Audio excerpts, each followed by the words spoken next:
وَلِيَغْفِرَ لَكَ اللَّهُ مَا تَقَدَّمَ مِن ذَنبِكَ وَمَا تَأَخَّرَ، تاکہ آپ کے طفیل اللہ آپ کے اگلوں اور آپ کے پچھلوں کے گناہ معاف فرمائے.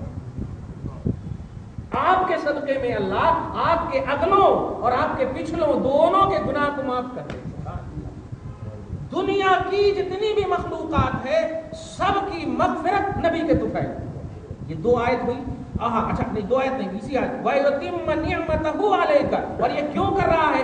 اپنی نعمت کو آپ کے اوپر پورا کرنے کے واسطے. کوئی ایسی اب نعمت نہیں جو میں آپ کو نہیں دیا ہوں. خلق میں جتنی نعمت کی انتہا ہونی چاہیے وہ میں نے آپ کو دے دیا. وَيُتِمَّ نِعْمَتَهُ عَلَيْكَ، اور آپ پر اپنی نعمت پوری کر. وَيَهْدِيَكَ صِرَاطًا مُسْتَقِيمًا، اور سیدھی راہ پر رکھنے کے واسطے. توجہ. اور اس کے وَيَنْصُرَكَ اللَّهُ نَصْرًا عَزِيزًا، اور اللہ پاک آپ کو پیاری مدد عطا فرمائے گا. ایک ہوتا ہے نا، لے کے جا، مانگنے کے لیے کوئی آتا، ضرورت ہے مدد کی، لے کے جا، یہ بھی مدد ہوئی لیکن نہیں، جی لیجیے، یہ مدد بھی ہے پیار بھی. تو پیاری مدد، نصر عزیز.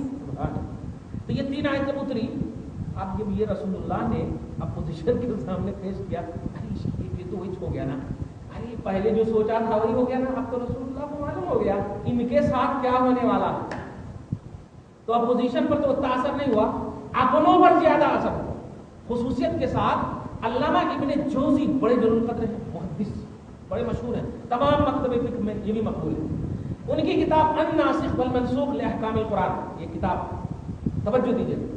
تو وہ لکھتے ہیں کہ حضرت سیدنا ابو بکر صدیق سر فہرست اپنے ساتھیوں کے ساتھ بارگاہ رسالت میں آئے اور آ کر عرض کیے، اور اچھا بول بھی رہے ہیں رو بھی رہے ہیں، یا رسول اللہ آپ کے ساتھ اللہ کیا کرتا یہ تو معلوم ہو گیا، لیکن ہمارے ساتھ کیا کرتا یہ تو معلوم نہیں. اب بول بھی رہے رو بھی رہے. تو کہنا کیا چاہتے ہو ابو بکر؟ کہنا کیا چاہتے ہو؟ یا رسول اللہ کہنا یہ چاہتا ہوں کہ اللہ نے آج تک نعمت کی دنیا میں جو بھی آپ کو دیا ہے اس میں ہم غلاموں کو بھی شریک رکھا ہے، لیکن یہاں تو آپ ہی کے لیے صرف آپ کو صرف دیا اللہ تبارک تعالیٰ نے نعمت، اور ہم سب کو نہیں رکھا. ایسا رو ہی رہے تھے کہ یہ دوسری آیت پھر آیت نمبر 4 اترتی، آیت نمبر 4 اور 5 اترتی ہے. یہیں پر دیکھیے گا اللہ سبحانہ و فرماتا هو الذی انزل السکینۃ فی قلوب المؤمنین. دل ٹوٹا تھا، دل ٹوٹا تھا، اے مومنوں کے دل، تیرا دل ٹوٹا تھا. سنو، وہ اللہ سکون اور قرار کو نازل فرما رہا ہے. پریشان مت ہو، ٹینشن مت لو، سکینہ رب العالمین نے مومنوں کے دل پر اتار دیا. لیزدادوا ایمانا مع ایمانہم، تاکہ ان کے ایمان میں اور پختگی آئے، تاکہ ایمان میں پختگی آئے. وَلِلَّهِ جُنُودُ السَّمَاوَاتِ وَالْأَرْضِ، اور اللہ ہی کے لیے آسمان و زمین کے لشکر ہیں. وَكَانَ اللَّهُ عَلِيمًا حَكِيمًا، اور اللہ ہی جاننے والا اور حکمت والا ہے. اب دیکھیے گا لِيُدْخِلَ الْمُؤْمِنِينَ وَالْمُؤْمِنَاتِ. ابو بکر مومن ہونا، ہاں. گھر والی مومن ہے نا، ہاں. دونوں اور جتنے لوگ ہیں مومن ہونا، ہاں. اب لو تمہارے بارے میں آیت نازل ہو گئی، کیا؟ لِيُدْخِلَ الْمُؤْمِنِينَ وَالْمُؤْمِنَاتِ جَنَّاتٍ تَجْرِي مِن تَحْتِهَا الْأَنْهَارُ. سنو، مومن اور مرد کو اور مومن عورت کو اللہ سبحانہ ایسی جنت میں داخل فرمائے گا جن کے نیچے نہریں رواں ہوں گی، اور خالدین فیہا، اس میں وہ ہمیشہ رہیں گے. وَيُكَفِّرُ عَنْهُمْ سَيِّئَاتِهِمْ، اور ایمان کی بنیاد پر ان کے بڑے بڑے گناہ بھی معاف کر دیں گے. وَكَانَ ذَلِكَ عِندَ اللَّهِ عَظِيمًا، اور یہ چیز ایک مومن کے لیے اللہ کی بارگاہ میں بڑی عزت کی چیز ہے، کامیابی کی چیز ہے.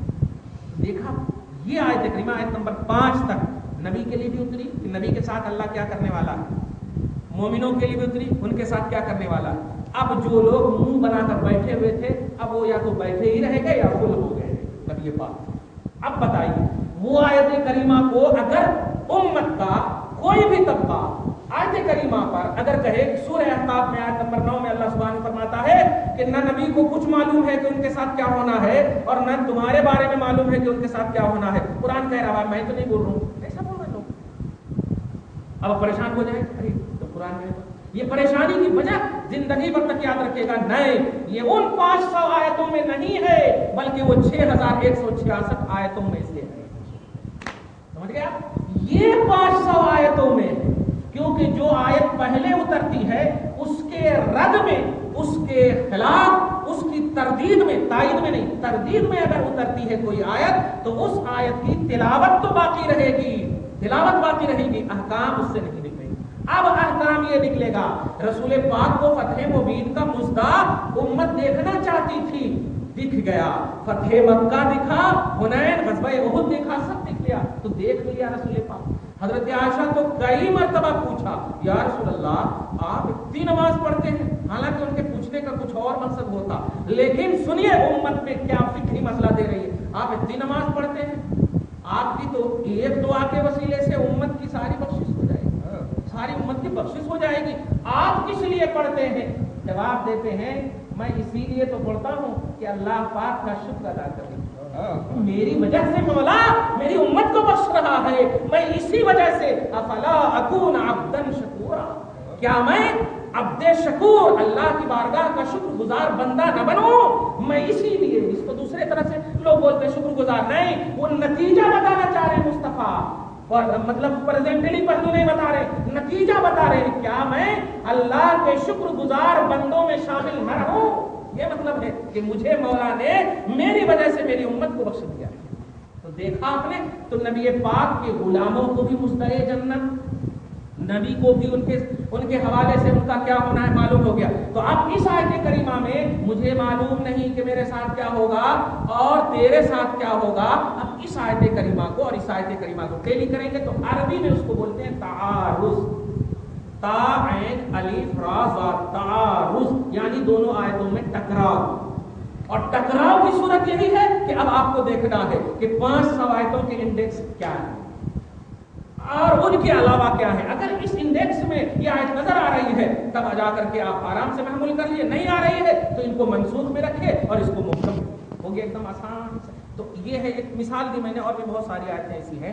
کہنا یہ ہے کہ 500 آیتوں کو مسائل کا محور منبع سمجھا گیا اور اسی سے مسائل نکلے ہیں، اور ان کے علاوہ جو ہے یہ آیتیں متشابہات ہیں۔ آیتیں متشابہات کی اتباع کرنے میں یہ اہل زیغ، اہل ضلالت گمراہ ہیں۔ رب کی زبان میں خود فرماتا ہے مولا فَأَمَّا الَّذِينَ فِي قُلُوبِهِمْ، وہ لوگ جن کے دلوں میں زیغ، ٹیڑھا پنی ہے، ضلالت ہے، فَيَتَّبِعُونَ مَا تَشَابَهَ مِنْهُ، تو وہ اتباع کرتے ہیں قرآن کی آیتیں متشابہات کی، ابتغاء الفتنۃ، قوم میں فتنہ ڈالنے۔ اب ایک دم آسان ہو، فتنہ مسئلے بنے سو کو بتانے میں نہیں ہے، نیا مسئلہ بتانے میں فتنہ، بنا ہوا مسئلہ جو ائمہ کرام مجتہدین نے بنا دیے ہیں ان مسئلے کو امت میں پیش کر دو، بس فتنہ ختم ہو جائے گا۔ ہے وہ شافعی، رکھو تم رفع یدین اپنے پاس، لیکن بنے ہوئے مسئلے کی بنیاد پر اپنے مسئلے بنا رہے ہو کہ قرآن میں حدیث میں نئے، ہم پوچھ سکتے ہیں کہ یہ بتا 3000 حدیث میں سے ہے، 500 آیتوں میں سے ہے، تجھے علم ہے؟ علم ناسخ اور علم منسوخ جس کے پاس نہ ہو، باب العلم کہتے ہیں وہ شخص اگر تقریر کرتا، واز کرتا، درس دیتا ہے، خود بھی گمراہ ہے اور دوسروں کو گمراہ کرنے والا ہے۔ ضال اور مضل دونوں جملہ کہا ہے، فإنه ضال المضل، وہ ضال بھی ہے یعنی گمراہ ہے، المضل گمراہ کرنے والا۔ تو علم ناسخ اور علم منسوخ ہونا ضروری ہے، صرف قرآن کا ٹرانسلیشن اور ترجمہ کر لینے سے نہیں ہوتا ہے، اس لیے اس کو دھیان میں ہمیشہ رکھے گا۔ ابتغاء الفتنۃ، فتنہ کی تلاش میں وہ لوگ ہیں جو 500 آیتوں کے علاوہ دیگر آیتوں سے امت میں ایکسپلینر بنے ہوئے ہیں، امت میں، اس کو دھیان رکھیں۔ ایک بات وابتغاء التاویل، اور بلا وجہ اس کی تعویل میں پڑے گا، ابتغاء مانے تلاش اور تعویل مانے تلاش، ڈھونڈنا، ارے اس کا معنی یہ کیوں نہیں ہے، اس کا معنی وہ کیوں نہیں ہے، اس کا معنی ایسا کیوں نہیں ہے، اس کا معنی ویسا کیوں نہیں ہے، ارے کیا ہے، ارے یہ آپ کیوں بول رہے ہو، پوچھو نا عبداللہ ابن عباس سے، پوچھو نا عبداللہ ابن مسعود سے، پوچھو نا ابو بکر صدیق سے، پوچھو نا ابو ہریرہ سے، یہ چھانوں نے، یہ تلاشوں نے، لائبریریاں پڑی ہوئی ہیں کتابوں سے، آپ چیو اور چرا کرنے والے ہوتے کو۔ ہاں آگے دیکھیے، وَمَا يَعْلَمُ تَأْوِيلَهُ إِلَّا اللَّهُ، آیت متشابہات کی تعویل، تعویل کا مطلب ہے اندرونی بات کو کھدیڑنا، ایسا کھدیڑنا، اس کا معنی نکالنا، ایک لفظ ہے کئی معنی ہیں تو اس کا اٹھ پٹھانگ معنی نکالنا۔ اب دیکھیں نا ایک دم چھوٹی سی بات بتائیے، کتنا خواجہ، میں کسی کا بھی تو نام سے نہیں کرنا، اب خواجہ، اب ڈکشنری میں آپ دیکھے جاتے تو کیا ابا نے ہجرا سمجھ کر رکھا ہوگا نا، معاذ اللہ، تو تو ڈکشنری میں ایک معنی خواجہ کا ہجڑا بھی، اس کو بولتے ہیں ایک معنی، ایک لفظ ہو کئی معنی، اب اس میں اہل حق جو ہوتے ہیں وہ صحیح معنی فٹ کرتے ہیں، صحیح معنی فٹ کرتے ہیں، اگرچہ اس کا معنی غلط بھی موجود ہوگا، لیکن جو اہل حق ہوتے ہیں وہ صحیح معنی فٹ کرتے ہیں۔ تو وہ اللہ پاک فرما رہا ہے تعویل کرنا یعنی کھدیڑنا، الفاظ کا الٹا پلٹا معنی نکالنا، یہ اہل زیغ کی علامت، اہل ضلالت کی علامت ہے۔ کیوں؟ ما یعلم تعویلہ الا اللہ، 500 آیتوں کے علاوہ جتنی بھی آیتیں ہیں اس کا حقیقی مطلب اللہ نہیں جانتا۔ نہیں تو آپ بتائیے نا، فرعون کو اللہ نے قرآن میں جگہ دی، ایک مومن کو جگہ کیوں نہیں دی؟ سوال ہوتا ہے، لیکن یہ کیوں؟ جیسے ہی کریں گے بس پکڑے چلے جائیں گے، تم نہیں بول سکتے۔ نمرود کو، حامان کو، شداد کو، ابو جہل کو، یہ سب کو یعنی دشمنان خدا قرآن میں جب ہم پڑھنا چاہیں تو چومے، ارے کبھی تو لگ گیا ہوگا، پھر لفظ فرعون پر ہوٹ تو لگا ہی ہوگا، اس میں جگہ دے دی۔ یہ کیوں؟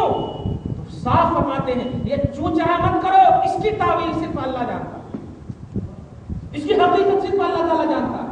تمہیں جو مسائل 500 آیتوں سے بتائی گئی ہیں اسی پر عمل کر لو، یہی تیری شان ہے، یہی تیرا اسٹیٹس، یہی تیری عظمت ہے، یہی تیری قابلیت ہے، تیرا پوزیشن یہ ہے، تیرا دائرہ یہ ہے، تیرا روم یہ ہے، تیرا حجرہ یہ ہے، تو اپنے دائرے میں رکھ اور وہ آیتوں کا دائرہ رب کی طرف ہے۔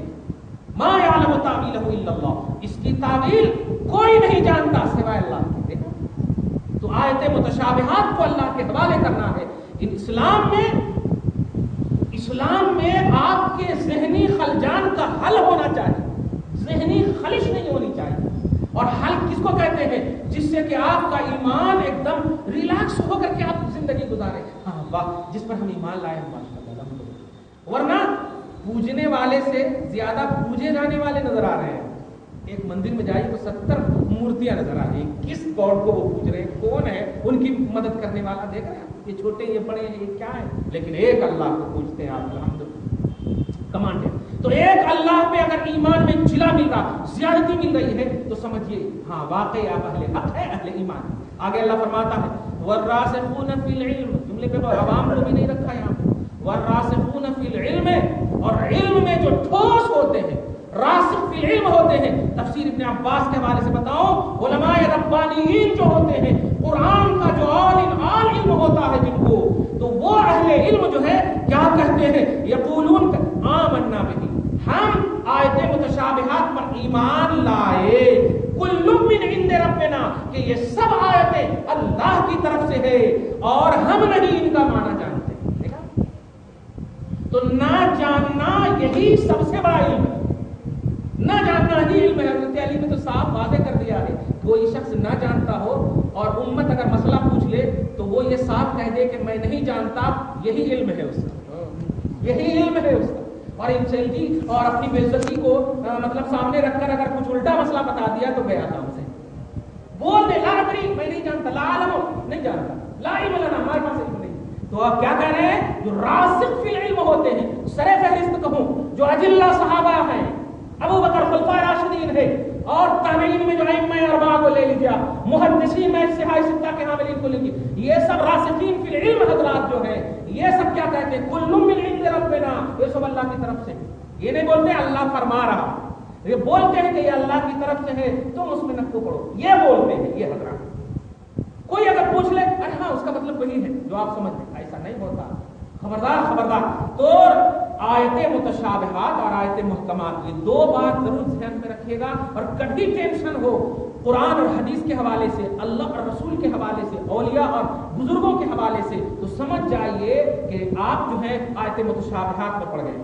ٹینشن اور کبھی اگر دل خوش ہو جائے ان تمام توحید اور رسالت کی دنیا میں، ایمان مفصل ایمان مجمل کی دنیا میں، سمجھ جائیے کہ آپ اہل محکم ہیں، محکم آیتیں ہیں آپ کے پاس، الحمدللہ۔ اس کو دھیان رکھو، وما یذکر الا اولو الالباب، اور سنو اس تصور سے آیت محکم پر کیسے کیا کرنا اور آیت متشابہات پر کیا کرنا، ان دونوں پہلو پر جو سمجھنے اور نصیحت کی صلاحیت رکھتے ہیں انہی کو اللہ پاک اولو الالباب یعنی عقل مند کہہ رہا ہے۔